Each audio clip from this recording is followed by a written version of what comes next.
वाल हॉस्टल में आग लगी है। आग लगने से अब तक करोड़ों का नुकसान हुआ है। आग लगने के कारणों का अभी तक पता नहीं चल पाया है। तो बड़ी खबर किश्तवाड़ से ही।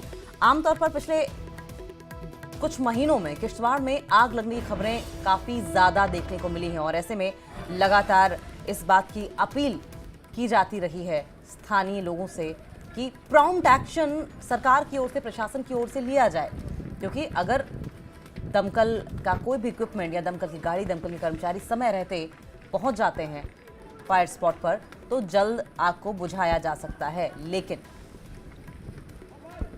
ये कई घटनाएं लगातार बैक टू बैक पिछले कुछ महीनों में आई हैं। आग से करोड़ों की संपत्ति जलकर राख हो गई है, ऐसी जानकारी आ रही है। चतरू की तस्वीरें आप देख रहे हैं जहां पर गुज्जर बकरवाल ये हॉस्टल है जहां पर आग लगती दिखाई दे रही है। किस तरीके से धू-धू करके जल रहा है और एक एक करके धराशायी ये पूरी इमारत हो रही है। आग लगने से अब तक करोड़ों के नुकसान की जानकारी है। आग लगने के कारणों का हालांकि पता नहीं चल पाया है, लेकिन नुकसान बहुत ज्यादा हुआ है। फिरदौस, क्या अपडेट है? जी देखिए, ये लगभग 2 बजे के करीब जो है गुज्जर बकरवाल हॉस्टल ये छात्रों और अचानक आग नमूदार हुई और देखते ही देखते 2 मंजिला इमारत जो है वो आग में तब्दील हो गई और तब्दील होते हुए पूरी इमारत जो है आग के ढेर में तब्दील हो गई। इस वक्त पूरी इमारत जो है खाकसर हो गई है और ये इमारत जो है लगभग करोड़ों की मालियत से बनी हुई थी। तो अभी तक तफसीलात ये है कि करोड़ों के अमलाक का नुकसान हुआ है और बिल्डिंग दोनों फ्लोर जो है वो जल के खाकसर हो गए हैं। जी ठीक है फिरदौस, ये भी जानकारी दीजिए कि क्या कोई हताहत हुआ है या फिरदौस? जी देखिए, ये बिल्डिंग जो है ये गुज्जर बकरवाल हॉस्टल बनाया गया था।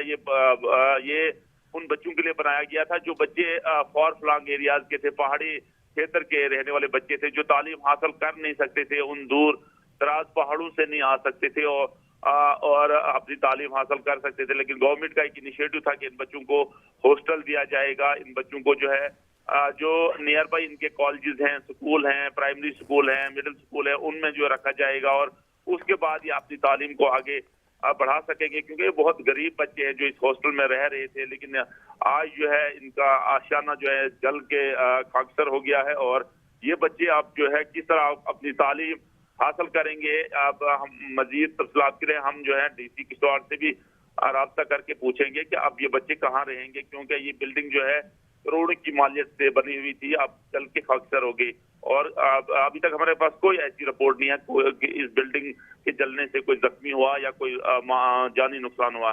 जी ठीक है फिरदौस, आप नजर बनाए रखें, आगे भी इस पर आपसे अपडेट लेते रहेंगे। लेकिन बड़ा सवाल इस वक्त यह है कि इस हॉस्टल में रहने वाले जो बच्चे हैं, जो विद्यार्थी हैं, वो कहाँ अब रखे जाएंगे? क्या इसके लिए कोई ऑल्टरनेट व्यवस्था की गई है? लेकिन तस्वीरें बेहद भयावह है। धू धू करके बिल्डिंग जल रही है और आमतौर पर अगर स्ट्रक्चर की बात करें तो किश्तवाड़ इलाके में लकड़ियों से भी इमारत का निर्माण किया जाता है, ज़्यादातर हिस्सा लकड़ियों से बनाया जाता है और ऐसे में आग और ज़्यादा तेज़ी के साथ फैली और उसके बाद धू धू करके ये इमारत एक तरीके से धराशायी हो गई, जलकर पूरी तरीके से खाक हो गई है। अब इन हॉस्टल में रहने वाले बच्चों के रहने की व्यवस्था पर सवाल उठ रहा है कि क्या कोई वैकल्पिक व्यवस्था की गई। देखिए, चिंगारी और ये अंगारे किस तरीके से हवा के साथ और ज़्यादा उड़ते हुए दिखाई दे रहे हैं और यही वजह है कि हमने किश्तवाड़ में देखा है कि एक बार अगर किसी घर में या दुकान में आग लगी तो अपनी चपेट में एक साथ 2-3 दुकानों को या 2-3 घरों को लेने की खबरें आती हैं सामने। और ये तस्वीर भी आप देख रहे हैं किस तरीके से आग को बुझाने की भी कोशिश लोकलाइट्स की ओर से भी की जाती है। लेकिन उम्मीद लोकलाइट्स की ओर से यही रहती है कि वक्त रहते अगर दमकल विभाग की कोई भी गाड़ी या दमकल विभाग के कर्मचारी आग को बुझाने में सक्षम हो पाएं तो शायद नुकसान इतना ज़्यादा ना हो। लेकिन किश्तवाड़ इलाके में लगातार आ रही आग लगने की घटनाओं के पीछे वजह क्या है, इसे रोका कैसे जाए, इस पर मनन मंथन जरूर होना चाहिए।